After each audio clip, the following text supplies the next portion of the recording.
Alright, I'd like to start off by saying 3 times you guys said that we were going to expel students, and in my plan I clearly stated that students would be suspended from school for 10 days and be forced to take a rehab course for 3 months after school.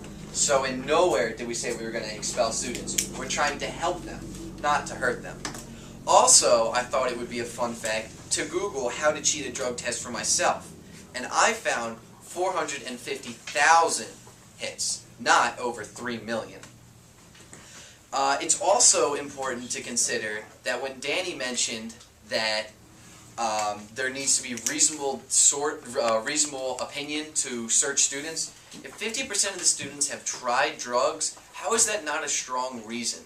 If half the students are using drugs, how is that not a strong reason? It's also important to note that the webcam situation is much different than actual drug testing, because the webcam, they're actually spying on the student, but with drug testing, we're just testing to see what the student has done.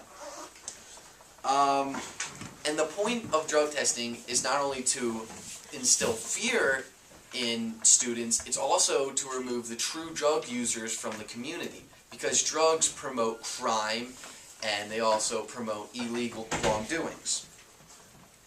And I'd like everyone in this class who is not involved in a sport or club, please stand up. No one.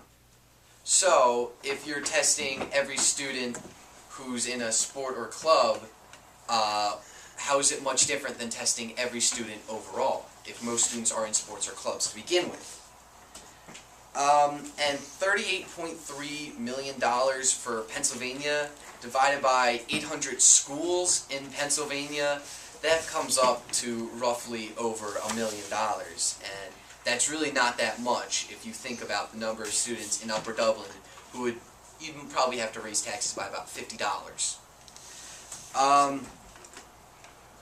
It is our duty to help these students, and we really have to help them, because right now we are facing job crisis. You know, students need jobs when they get out in the future, and if they're wasting their time taking drugs, decreasing their IQ and their GPA, how are they going to be able to get jobs in the future when we have to compete with Korea and China and many other overseas nations with jobs?